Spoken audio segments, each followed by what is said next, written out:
Saya bernama Chok Bing Yao dan dia Saya Jasmine Go. ingin membentangkan satu tajuk yang bertitle Pencapaian dalam Tamadun Melayu. Dan berikutnya merupakan adik-adik kumpulan saya. Nama saya Li Kai Fong. Nama saya Gan Hui Mi. Nama saya Chia Yipin. Nama saya Ain. Nama saya Su Jishan. Nama saya Daiman Hoi. Nama saya Sun Wei Jie. Dan seterusnya kita mulakan kepentingan kita. Komunikasi adalah antara satu pencapaian tamadun Melayu. Komunikasi ini dia menjalinkan melalui hubungan perdagangan, diplomatik dan budaya. Selain itu, ia jalan lancar mengukuhkan ikatan tamadun di alam Melayu. Di samping itu, komunikasi ini diasaskan kepada polisi pemerintahan kerajaan. Para pemerintahan Melayu berjaya menjalinkan interaksi dengan semangat persahabatan.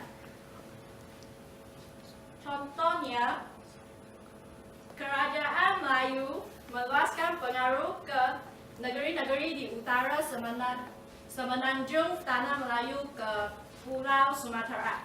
Selain itu, ini adalah satu contoh yang menjalinkan hubungan perdagangan dan budaya secara aman dan harmoni. Contoh yang lain, kerajaan Melaka mengadakan hubungan perdagangan dan diplomatik dengan kerajaan Majapahit dan kerajaan dinasti Ming.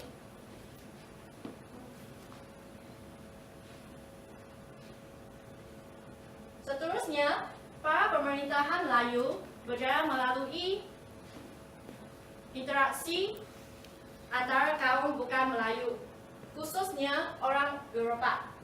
Di samping itu, interaksi ini dibuktikan dengan adanya surat-surat tanah Melayu kepada pegawai-pegawai British.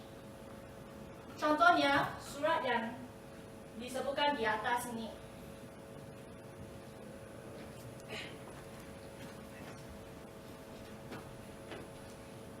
Seterusnya, antara pencapaian tamadun dan Melayu yang lain, kerajaan dan sistem pemerintahan juga salah satu pencapaian di tanah Melayu.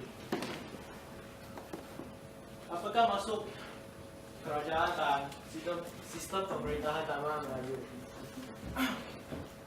Kerajaan dan sistem pemerintahan tanah Melayu memainkan peranan penting dalam pembinaan tamadun. Setengah kerajaan Melayu mengisytiharkan kerajaan dan pemerintahan mereka sebagai kesultanan, seperti yang diamalkan oleh Kesultanan Melayu Melaka. Maka ini menunjukkan sistem pemerintahan telah bertukar kepada sistem pemerintahan yang berlandaskan kepada Islam. Antara contoh yang boleh dilihat sebagai agama Islam telah mengisytiharkan sebagai rasmi di Melaka. Jabatan agama Islam dan Syariah juga didirikan untuk mengukuhkan sistem pentadbiran berasaskan Islam.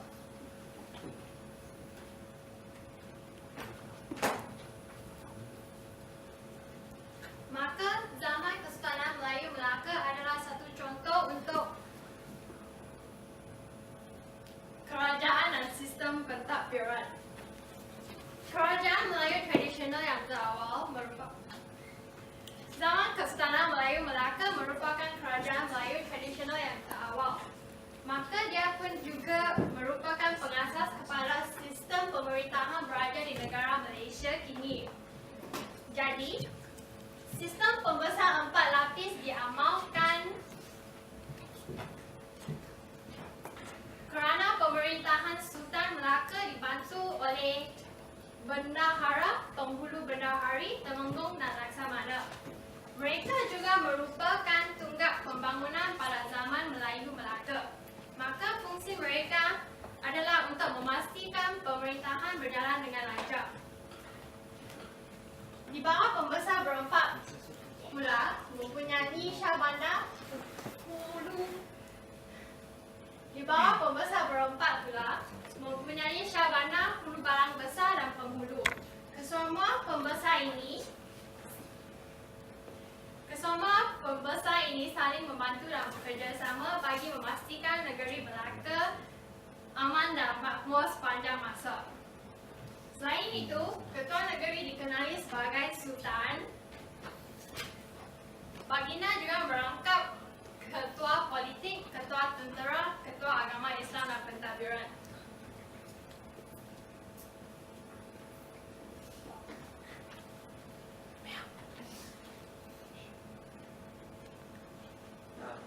Undang-undang terbagi kepada dua, yaitu undang-undang tertulis dan tidak tertulis. Undang-undang tidak tertulis terbagi kepada dua, yaitu adat Perbatai dan adat Temenggung.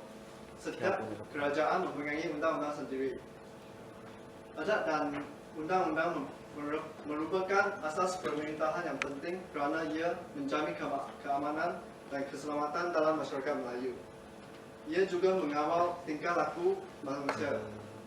Undang-undang Melaka terbagi kepada dua, yaitu Undang-Undang Laut Melaka dan Undang-Undang Darat.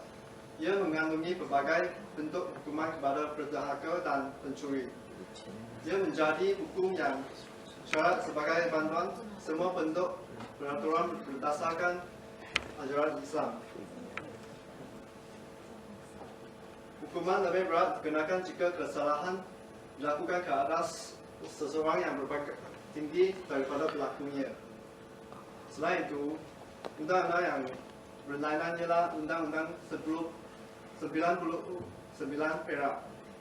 Ia meliputi 99 perkara yang mengandungi tugas-tugas Sultan, Pembesar dan Penghulu. Adat dan undang-undang tertulis menjamin kesejahteraan hidup masyarakat. Kedua-dua undang ini berasaskan hukum syarat sebagai bantuan. Pencapaian seterusnya ialah ekonomi. Pertamanya ialah Pelabuhan Melaka. Pemerintah Melaka memperkenalkan peraturan dan tata tertib berniaga serta sistem yang tetap untuk melicinkan urus niaga di pelabuhan. Selain itu, para pedagang dikenakan cukai yang adil. Kemudahan prasarana di pelabuhan Melaka. Pemerintah Melaka juga menyediakan gudang untuk pedagang menyimpan barang dagangan mereka. Selain itu, Laksamana dan Temenggung ditugaskan bagi menjaga keselamatan di perairan Melaka.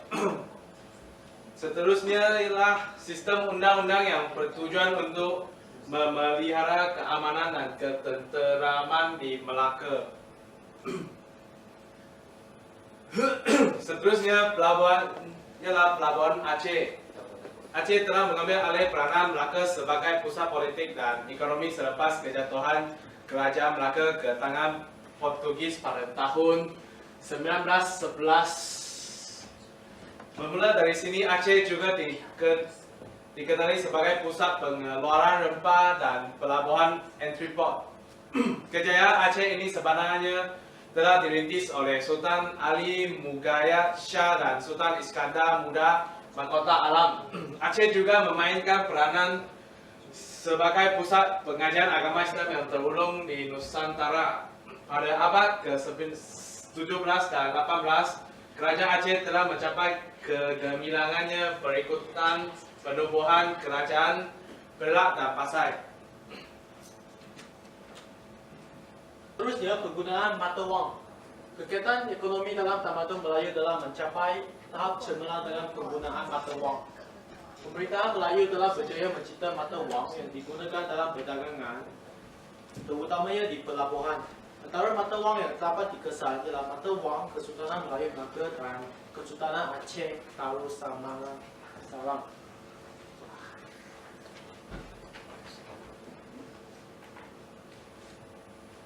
Kapal dan perkapalan. Kapal pelayaran adalah dasar kehidupan dan kegiatan di alam Melayu. Kapal-kapal dari alam Melayu yang berlayar ke China membawa barang seperti sutera, tembikar dan peralatan besi. Sehingga ada ke-11, tidak banyak kapal China yang berlayar di Nusantara. Untuk mendapat hasil yang kawasan ini berdagang di jalan antara kedua-dua kawasan dikenali oleh kapal-kapal Melayu.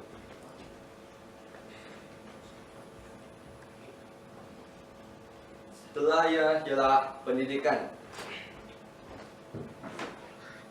Pendidikan adalah pada awal perkembangan sekolah Melayu ditubuh pada tahun 1821, disediakan selama 4 tahun. Dia telah menguasai 3M. M iaitu membaca, menulis dan mengira. Belajar bahasa Melayu sahaja semasa sekolah rendah.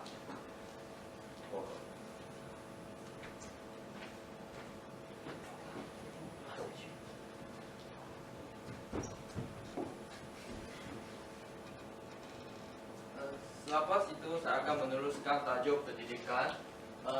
Selepas penyertaan banis ditolak, jawatan kuasa penuh akan ditubuhkan pada tahun 1951. Sekolah Cina dan Tamil tidak termasuk dalam sistem pelajaran kebangsaan, tetapi kemudahan akan disediakan untuk mempelajari bahasa Cina dan Tamil sebagai bahasa ketiga. Bahasa Melayu akan dipelajari pada darjah 3 bagi sekolah pengantar bahasa Inggeris. Bahasa Inggeris akan diajar dari darjah 1. Tetapi penyata banis tidak melaksanakan. Menjelang kemerdekaan pada 31 Ogos 1957,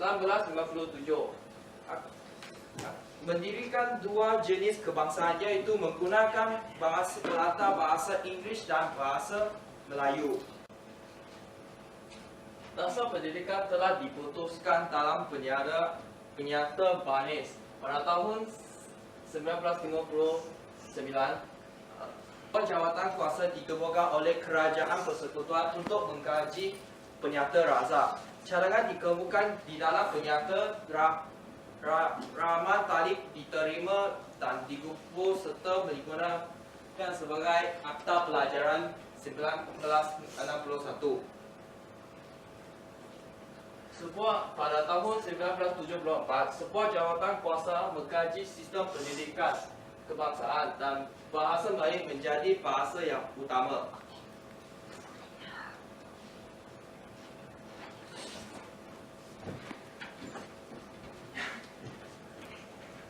Bidang kesusasteraan merupakan salah satu pencapaian tamadun Islam. Bahasa Melayu menjadi bahasa lingua franca bagi wilayah Kepulauan Melayu dan digunakan oleh golongan pedagang dari China, Eropah dan juga India. Penggunaannya dalam bidang penulisan bermula dengan skrip Sanskrit, seterusnya bertukar kepada skrip Arab dan akhirnya kepada skrip Roman. Bidang persuratan Melayu ini boleh dibagikan kepada 3 sastra. Yang pertamanya sastra rakyat yang mempunyai 2 bentuk, yaitu naratif dan bukan naratif. Naratifnya contoh naratif seperti cerita penglipur lara, contohnya hikayat Maling Demang, cerita jenaka, contohnya Pak Pandir, dan cerita moral seperti Si Tanggang. Contoh bukan naratif seperti pantun, peribahasa, simpulan bahasa, dan seloka.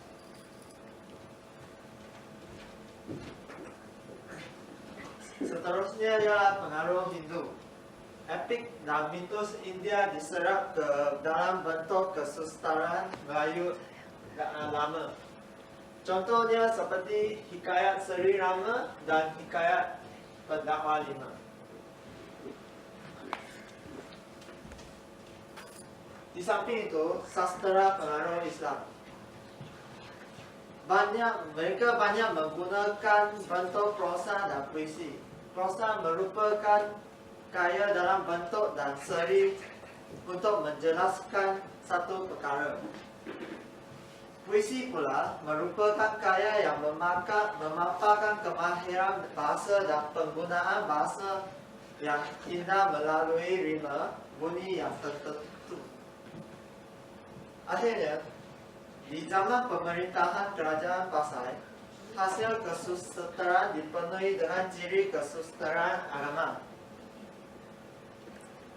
Yang berikut ialah contoh pantun budi di Kenang Jasa. Pulau Padang jauh ke tengah, Gunung Dai bercabang 3, hancur badan di kandung tanah, budi yang baik dikenang Tuhan. Ini merupakan penutup bagi perbincangan kita pencapaian dalam Tamadun Melayu. Sekian, terima kasih. It's just another night, and I'm staring at the moon. I saw a shooting star and thought of you.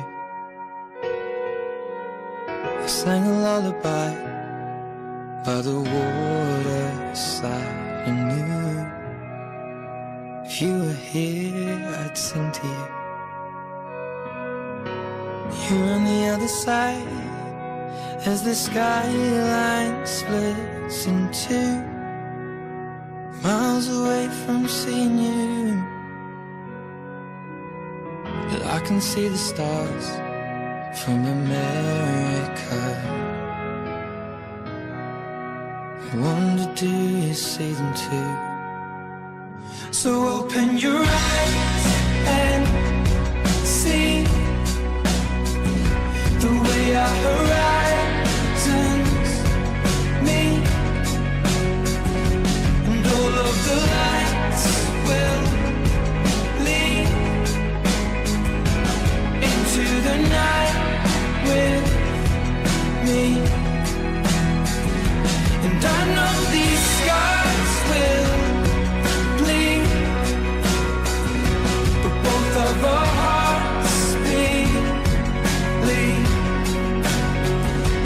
All of these stars will guide us home. I can hear your heart on the radio. It beats. They're playing Chasing Cars, and I thought of us. Back to the time you were lying next to me. I looked across and fell in love, and so I took your hand back through lamplit streets, and knew everything led back to you.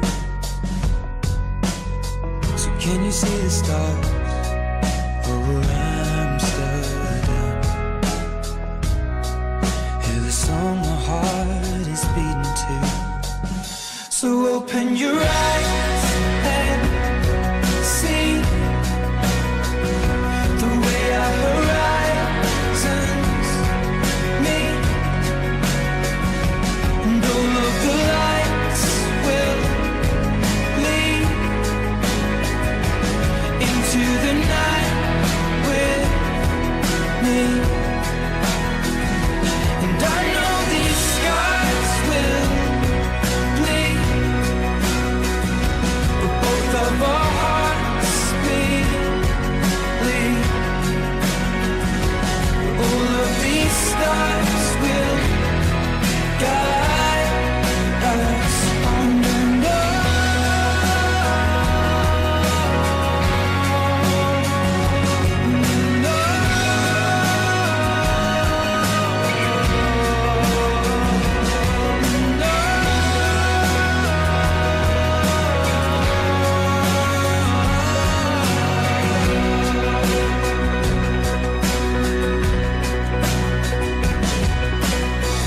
I can see the stars from America.